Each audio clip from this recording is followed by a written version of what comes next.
Vamos a hacer, se supone que ya tenemos la base del temporal, hemos visto oído externo, oído medio, y entonces ahora estamos viendo la parte del oído interno, que es lo que nos toca. Fíjense, hemos venido desde lateral hacia medial, hemos venido desde arriba hacia abajo, desde atrás hacia adelante, en pleno espesor del peñasco.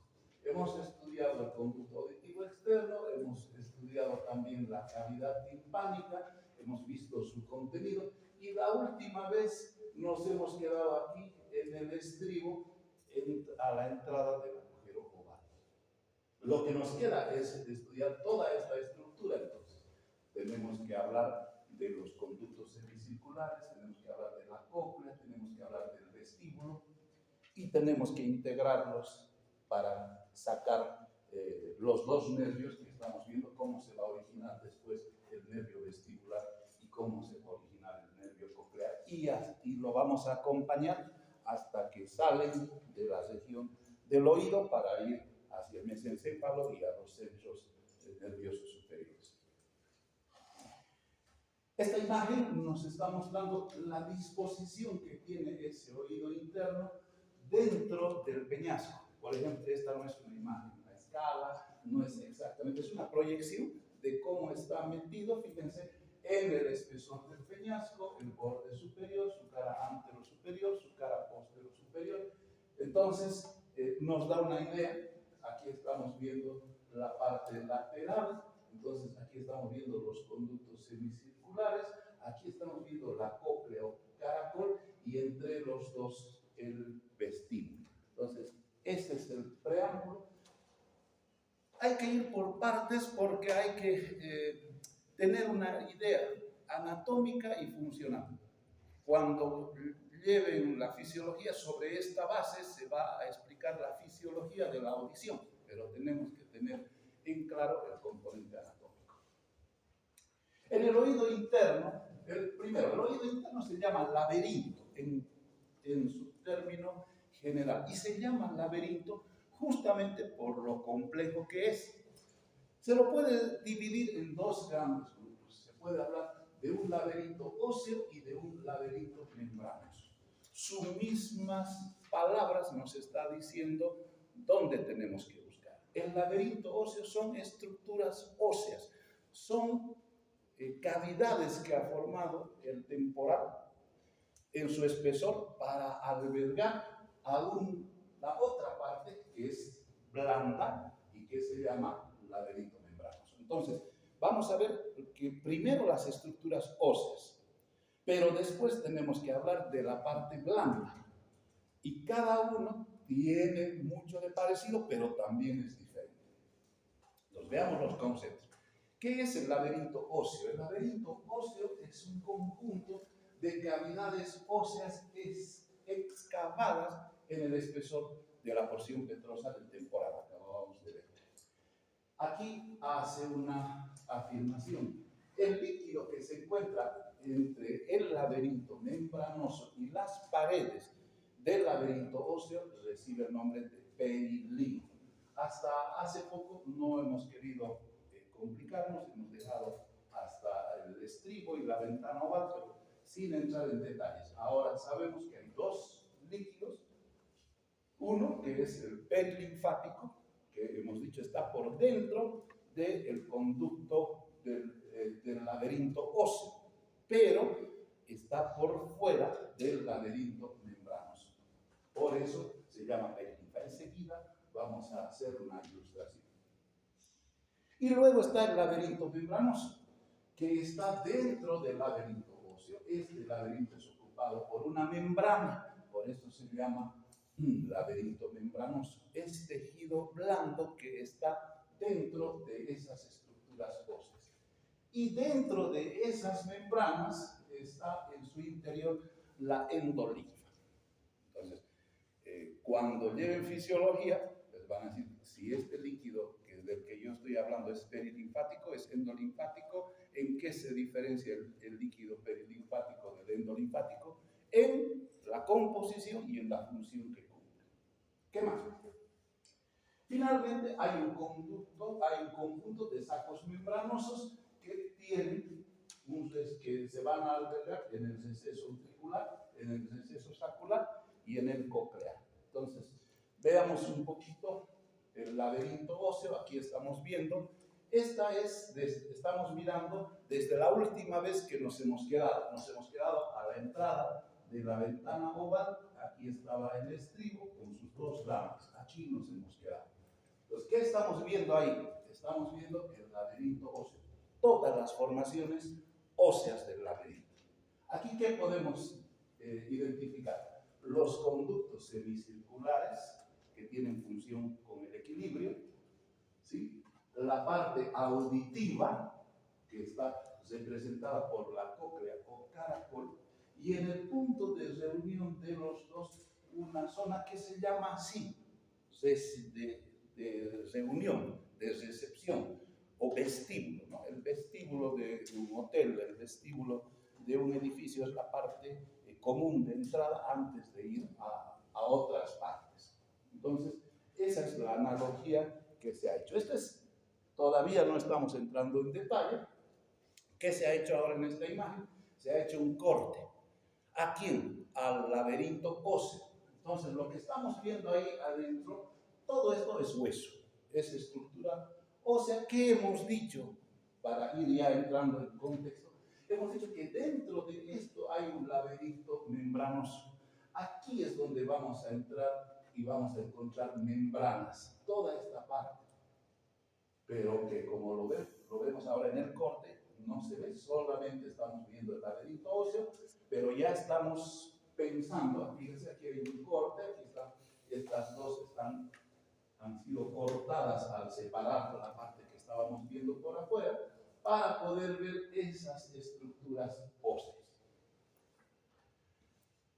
Y ahora, si ustedes se fijan, está ya el laberinto membranoso también adentro. Y ahora sí podemos ver lo que habíamos dicho, el laberinto membranoso está colocado como membrana, pero esta membrana tiene la forma de un conducto. Entonces, ¿qué hemos señalado? A ver, el líquido perilinfático y el endolinfático. De acuerdo a la descripción, hemos dicho que el líquido perilinfático está aquí dentro del laberinto óseo, pero fuera del laberinto membranoso. ¿Sí? Entonces, aquí podemos hacer esa diferencia. Entonces, ¿qué hay aquí? Líquido perilinfático. ¿Qué hay aquí? Líquido perilinfático. Está alrededor.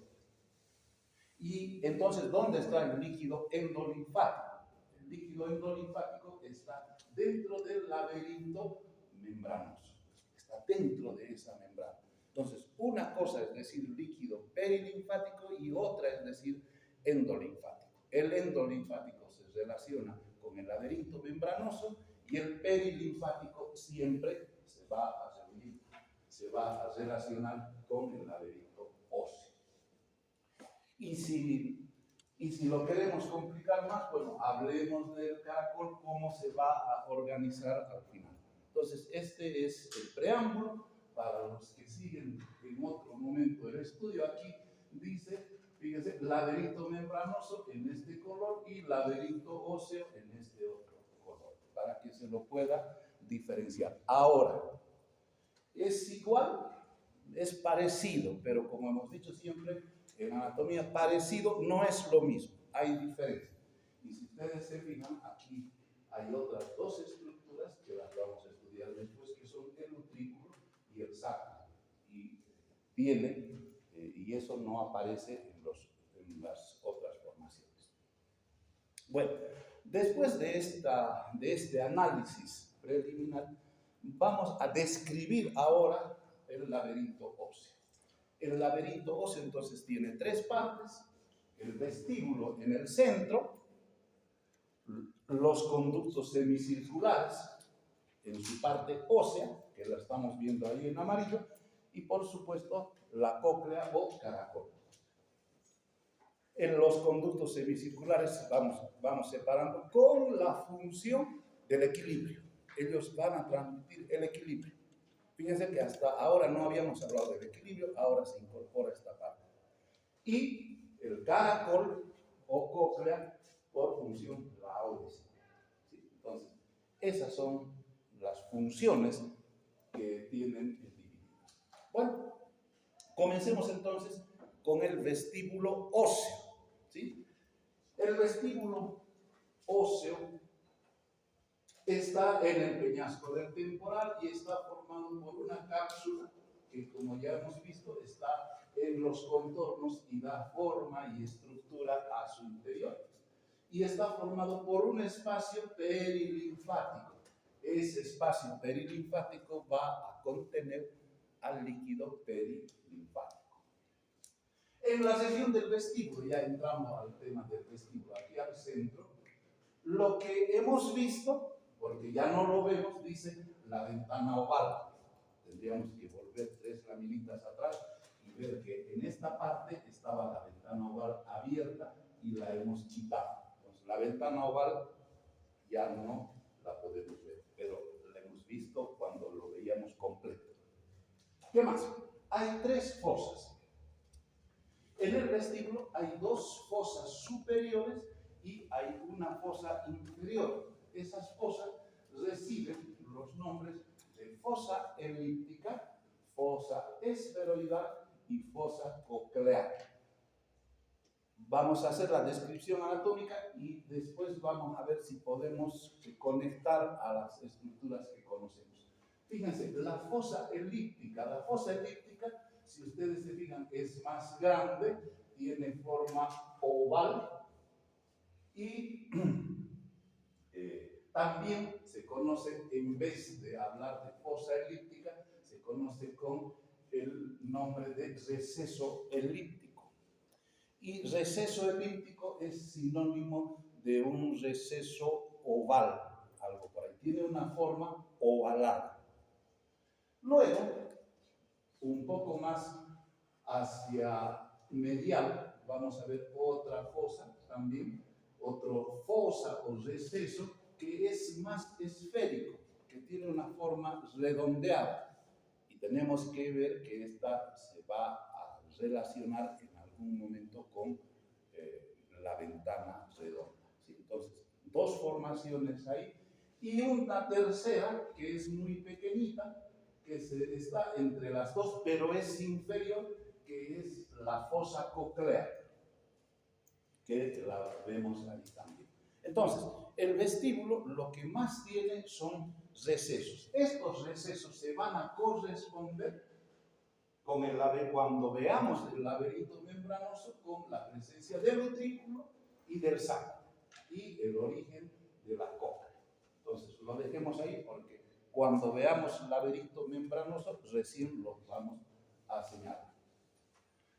Bien, hemos terminado vestíbulo, ahora veamos cómo están los conductos semicirculares, pero en su parte ósea. Entonces, los conductos semicirculares son 3. Primero hay que diferenciarlos y se llaman así porque, como ustedes ven, tienen la apariencia de un círculo, van a formar un círculo incompleto. Son 3, ¿cómo se llaman? Los 3 se llaman anterior, el conducto semicircular anterior, el conducto semicircular posterior y el conducto semicircular lateral. Aquí están con sus nombres: conducto semicircular anterior, conducto semicircular posterior y aquí está el conducto semicircular lateral. Como tenemos 3 dimensiones del espacio, cada uno de ellos está orientado para recibir información en un plano de las 3 dimensiones del espacio. Acuérdense que hay 3, que son el plano frontal, el plano sagital y el plano transversal. O sea, así, el anterior, ¿sí?, el posterior y el transversal. Entonces, cada uno de ellos va a informar de la posición de la cabeza. Nosotros podemos cerrar los ojos, pero podemos sentir la posición de nuestra cabeza gracias a los órganos, que los vamos a ver después, se encargan de recibir esa información. Nos desplazamos hacia adelante, el anterior es el que se va a estimular más, ¿sí? Vamos en ángulo, igual van a trabajar 2 de los 3. Entonces, cada uno está orientado en un plano de las 3 dimensiones del espacio. Pero bueno, eso es función. En anatomía, ¿qué hay que saber? Cada uno de ellos tiene entonces la forma de un semicírculo y tienen 2 porciones. Una porción o un extremo que dice el extremo ampular, o sea, una dilatación en forma de ampolla. Aquí hay otra dilatación en forma de ampolla, aquí hay otra dilatación en forma de ampolla. Pero por el otro lado tiene otro extremo que es no ampular. O sea, los 3 conductos semicirculares tienen una porción no ampular y otra porción ampular. ¿Qué es lo que tenemos que saber? Que las porciones no ampulares, las que no hacen ampolla, se reúnen de él y de él para terminar en el techo del vestido. Los 3 terminan en el techo del vestido. ¿Qué más? Además, dice, tiene las siguientes características. El conducto semicircular anterior es vertical, pero está en el plano frontal. El otro también es vertical, pero está en el plano sagital. Y el conducto semicircular lateral es horizontal, ¿sí? Entonces, a lo mejor esta imagen no es suficiente para poderlo entender. Entonces, veamos los conductos semicirculares. En rojo el anterior, el posterior ahí en morado y en verde el lateral. Como ustedes ven, cada uno está ocupando un lugar en el espacio que los otros 2 no lo ocupan. Entonces, a lo mejor si esto incluso falla, hay un ideograma que es el que viene y nos muestra la cabeza y nos muestra que este es el que está en sentido coronal, este es el que está colocado en sentido anteroposterior y este otro es el que está en sentido horizontal. Entonces nos está mostrando la posición de la cabeza y de los conductos semicirculares con ella. ¿Qué pasará si esta cabeza se va hacia adelante, si se va hacia atrás, si se va lateralmente o si se va de arriba hacia abajo? Cada uno de estos conductos semicirculares se va a recibir mayor estimulación. Y de forma consciente o no, porque no siempre nos damos cuenta, no siempre pensamos y dices, me estoy cayendo, creo que me voy a mover, porque terminaríamos abajo. Utilizamos los mecanismos para corregir nuestros cambios. Hemos dicho entonces, el equilibrio es, hablar del equilibrio es hablar mucho, es hablar grande, pero estos conductos semicirculares se relacionan con la posición de la cabeza, solamente de la cabeza en el espacio. Bien, entonces ya hemos visto los conductos semicirculares. Ahora vamos a la descripción de la cóclea o caracol. La cóclea o caracol es esta formación, entonces, ya lo hemos dicho, es la responsable de la audición, tiene la forma de un cono cuya base se aplica al fondo del conducto auditivo interno, ¿sí? Ahí es donde se va a formar, ahí es donde se le va a encontrar. Podríamos decir un poquito antes de continuar, de que el vértice de esta espiral es la que sobresale en la cavidad timpánica, en la pared medial, para formar esta estructura grande que habíamos dicho recibe el nombre de promontorio, ¿sí? Entonces el promontorio no es otra cosa que la cóclea en realidad, ¿sí? Estamos viendo el vértice de la cóclea, esta punta. Bien, ahora, ¿cómo se puede estudiar al caracol al ser una estructura compleja? Primero tenemos que reconocer una formación que recibe el nombre de modiolo o colúmela o columela, que es la que va a formar el eje. Aquí está en amarillo esa base o eje, ¿sí? Este es el eje de la cóclea. ¿Qué se llama el eje de la cóclea? Modiolo o columela. Ese es el eje. ¿Qué más? A ambos lados, y aquí se lo ve en morado, se va a formar una cubierta que va a comenzar a organizarse alrededor de ese eje. Esa formación recibe el nombre de conducto espiral o lámina de los contornos. Se dice lámina de los contornos porque, como vemos, contornea al eje, va dando vueltas. Ahora, nos preguntan en el examen, eso sí hay que saberlo, qué tan complicada es la cóclea o caracol. Da 2 vueltas y media. O sea, da una vuelta, da 2 vueltas y casi completa una tercera. En realidad, la lámina de los contornos, como dice ahí, es un conducto que da 2 vueltas y media alrededor del modiolo. Sigamos. Sobre eso, además, hay una lámina espiral y hay unas rampas que yo prefiero verlas en otro momento. Ahorita lo vamos a avanzar y vamos a volver a hablar de ellas. Digo eso porque hay otras estructuras importantes.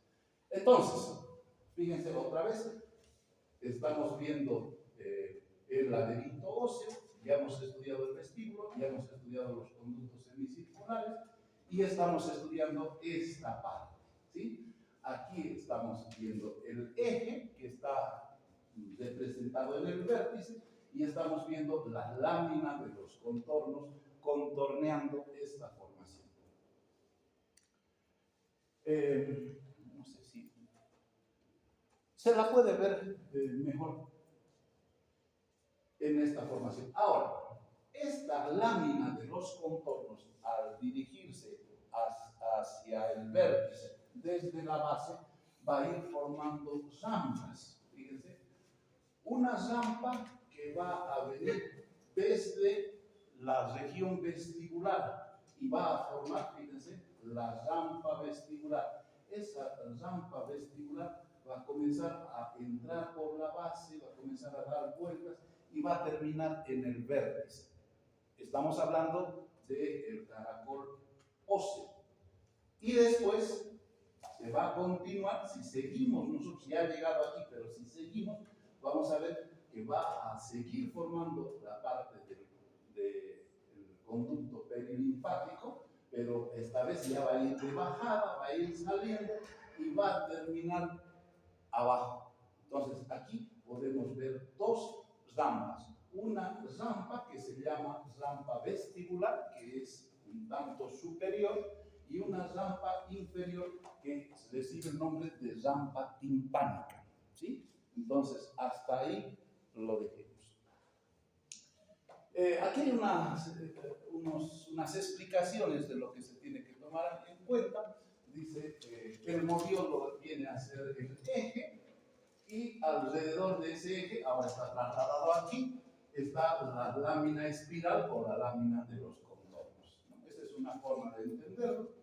Y hay otra que lo van a ver en varios videos, que dice, es acordarse que el modiolo viene a ser como si fuera un clavo que forma el eje y alrededor la lámina espiral vendría a transformar ese clavo en un tornillo al colocarse alrededor. Ese es otro ideograma que me parece que está bien explicado.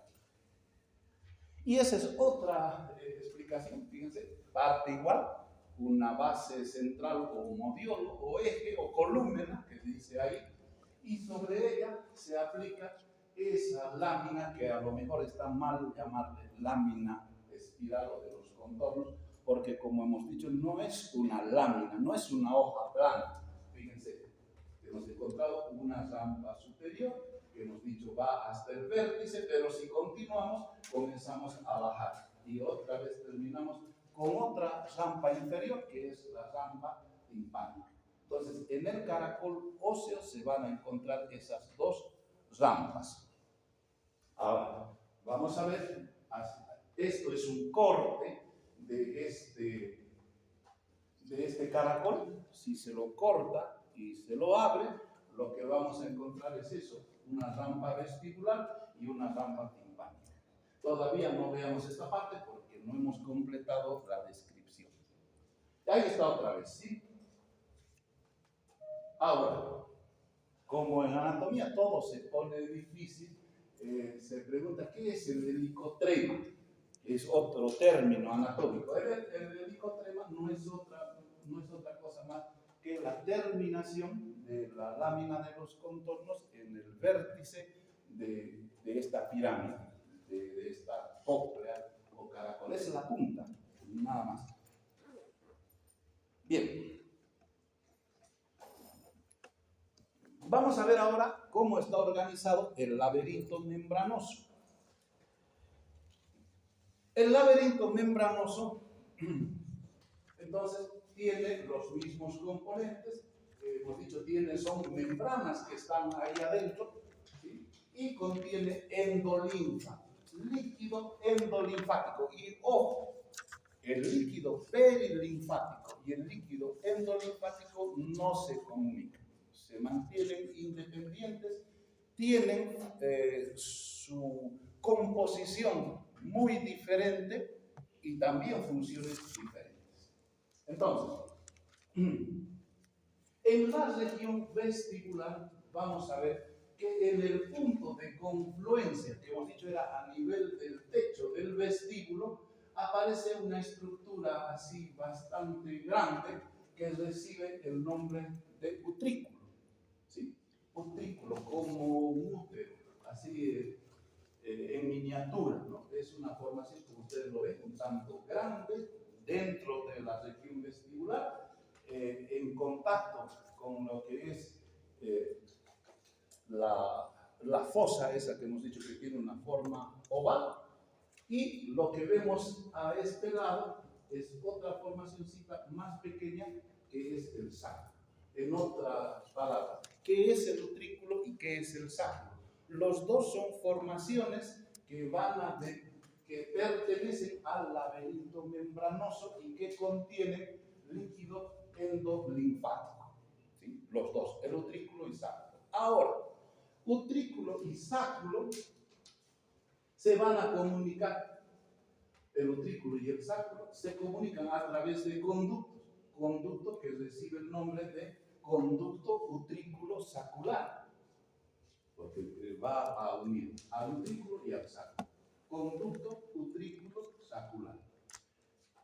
Finalmente, el líquido endolinfático del utrículo y del sacro van a terminar formando el laberinto membranoso, que todavía, les dije, no lo habíamos descrito, en la cóclea, ¿sí? Se va a continuar, fíjense, formando el laberinto membranoso de la cóclea.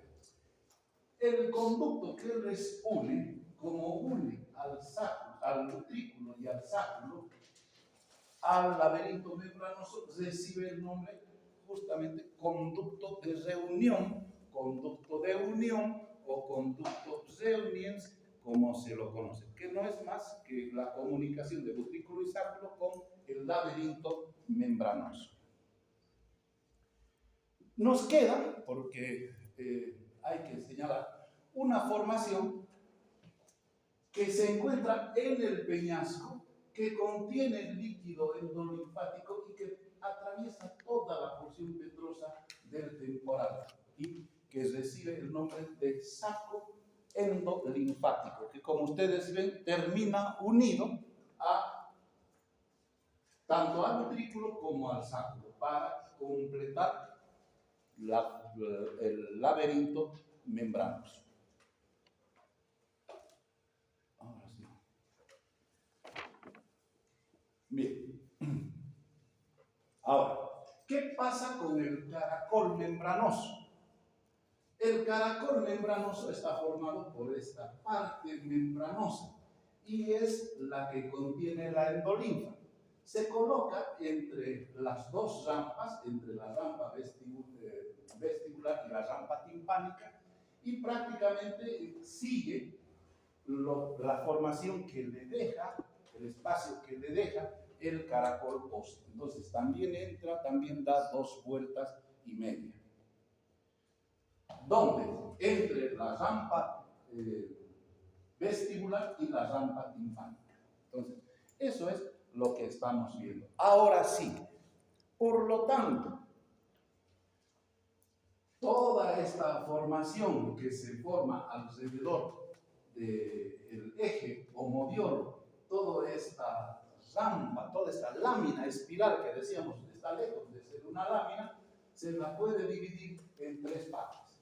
Una parte superior, que es la rampa vestibular, una rampa inferior, que es la rampa timpánica, y una rampa central o rampa coclear, que va a tener una característica, va a unirse, va a salir, va a estar determinada por el laberinto membranoso y que va a tener una lámina basilar, como ustedes ven ahí, sobre la cual se va a asentar el órgano de Corti.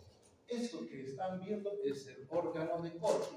Y si ustedes lo han llevado en biología o en el colegio, el órgano de Corti es el responsable de ¿qué función? La audición. Entonces, es ahí donde se va a encontrar las células nerviosas de la audición. Es decir, fíjense, hemos comenzado con ondas que vienen por el aire. Hemos encontrado a una membrana vibrando. Hemos visto cadena de huesecillos moviéndose. Hemos visto al estribo moviendo ¿qué? Las formaciones que se encuentran en esta rampa. Ponen en movimiento al líquido perilinfático y endolinfático. Y esos cambios de presión son captados por el órgano de Corti. Y el órgano de Corti, entonces, aquí va a nacer el octavo par craneal, la porción coclear del nervio vestíbulo coclear. La otra, la porción vestibular, va a nacer de los conductos semicirculares, de ahí van a nacer.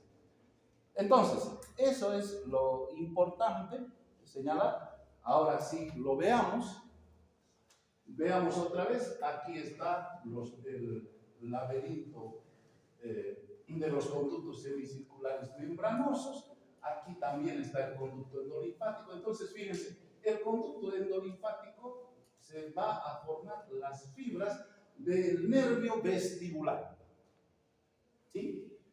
La cóclea, a través del órgano de Corti, va a iniciar otra vía, que ustedes la ven aquí, y va a formar el nervio coclear.